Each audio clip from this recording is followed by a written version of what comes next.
Xiaomei memakai 9 celana dalam di depan ibunya. Itu karena setiap malam dia diperkosa oleh ayah tirinya. Tapi dia tidak memiliki keberanian memberitahu ibunya. Ini adalah satu-satunya cara untuk meminta perlindungan ibu. Tapi ibunya ternyata tidak memperhatikannya. Kemudian, Xiaomei menggantung sebuah boneka beruang lonceng di sudut tempat tidurnya lagi.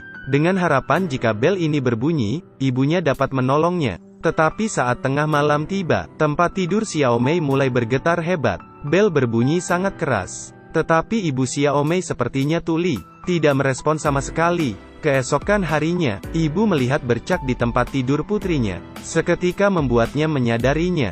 Dia menyeka bercak itu dengan kuat. Dia sepertinya hanya ingin membersihkannya. Seolah-olah tidak ada kejadian apapun semalam-malam. Xiaomei duduk di sudut ruangan dan melihat ibunya dengan tatapan dingin. Matanya dipenuhi dengan rasa kebencian dan seperti mati rasa.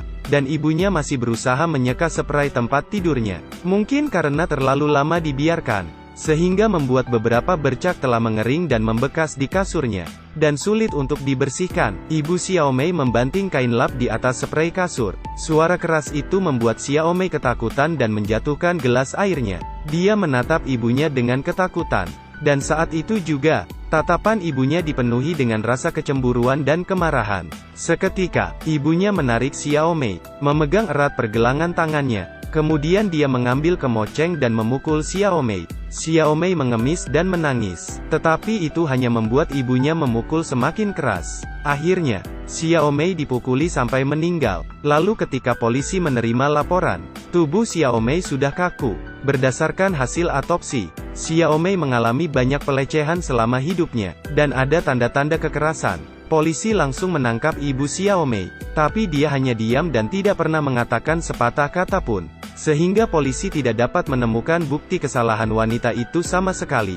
Interogasi menemui jalan buntu. Karena kasus ini terlalu mengerikan, jadi kepala polisi bernama Chen memutuskan untuk menginterogasinya sendiri. Chen seorang kepala polisi yang mahir dalam memecahkan kasus. Dia masuk ke dalam ruangan dengan wajah yang serius. Ibu Xiaomei tetap tidak ingin menjawab. Pukul. Suara ibu Xiaomei terlalu kecil. Pukul. Cara ini akhirnya membuka mulut wanita itu. Tetapi dia tetap tidak mau bekerja sama. Dia hanya mengakui bahwa dia secara tidak sengaja membunuh putrinya. Tetapi dia sama sekali tidak mengakui perbuatan suaminya. Melihat ini, Chen langsung mengeluarkan pistol, menodongkan pistol ke kepalanya dan bertanya, "Jika ini kesalahanmu, bolehkah aku membunuhmu?" Wanita ini ketakutan dan menangis, tetapi masih tidak ingin mengatakan yang sebenarnya. Chen semakin marah. Dia memerintahkan anak buahnya untuk menanggalkan pakaian wanita. Wanita itu ditelanjangi dan berdiri di depan semua orang. Anak buah Chen dengan santai memakai sarung tangan, memerintahkan wanita itu untuk meregangkan kakinya dan membungkuk. Kemudian mulai memeriksa bagian pribadinya di depan umum. Menghadapi penghinaan seperti ini, wanita itu masih bersikeras mengatakan jika dia tidak sengaja membunuh putrinya, dan tetap tidak ingin mengatakan apa perbuatan suaminya kepada putrinya. Tidak ingin katakan ya? Kemudian atur suhu ruangan ke 0 derajat. Ambil seember air es lagi dan siram ke wanita itu. Ketika suhu dalam ruangan semakin rendah, angin dingin dan air es yang disiram ke tubuh wanita itu, membuat wanita itu menggigil kedinginan. Tetapi dia tetap menutup rapat mulutnya, menolak untuk mengakuinya. Akhirnya Chen tercengang. Apa yang membuatnya begitu gigih? Di sisi lain, beberapa petugas polisi datang ke rumah wanita itu, dan kebetulan bertemu dengan suami wanita itu. Entah apa yang telah dia lakukan, dia tampak menyelinap. Saat itu juga, seorang kapten polisi mencium aroma bau terbakar, meminta anak buahnya menjaga pria itu, lalu bergegas masuk ke kamar, mencari aroma bau itu dan dia menemukan rekaman video yang sedang terbakar. Dia juga melihat mesin cuci, dan mencatatkan ada pakaian anak dan spray yang belum dicuci. Kapten polisi segera membawa pria itu dan bukti-bukti yang ada ke kantor polisi. Berkat usaha dari polisi, Merela berhasil menyelamatkan hampir setengah dari video itu, tapi hanya kekerasan dalam rumah tangga pria terhadap putrinya. Tidak ada bukti kunci penyerangan terhadap Xiaomei. Satu-satunya penyebab kematian Xiaomei adalah ibunya sendiri. Tim investigasi datang ke ruang interogasi lagi. Kali ini penyidik merubah sikapnya. Bersikaplah sangat sopan kepada wanita. Tidak hanya membantu wanita itu mengeringkan tubuhnya, penyidik bahkan menuangkan segelas air untuknya. Penyidik duduk berhadapan dengan wanita itu. berusaha membujuk wanita itu. Berjanji padanya asalnya dia mengakui kejahatan suaminya, akan meringankan hukumannya. Tapi wanita itu tetap tidak mengakuinya. Dia bersikeras kalau dia tidak tahu apa-apa. Dia sepertinya ingin menutupi kejahatan suaminya sampai akhir. Penyidik melihat cara dia ternyata tidak berguna. Kemudian memperlihatkan foto tubuh Xiaomei, melempar satu demi satu foto di depan wanita itu. Memar yang ada di tubuh gadis kecil itu sangat mengerikan. Mereka juga nyalakan rekamet kaset suaminya, memperlihatkan video putrinya yang terlihat seperti mainan suaminya. Wanita itu hanya bisa menghindar dan menutup matanya. Tapi penyidik tidak akan membiarkannya. Dia memerintahkan petugas polisi untuk membuka mata wanita itu. Dia ingin wanita itu melihat dengan mata kepalanya sendiri. Iblis macam apa yang merasukinya?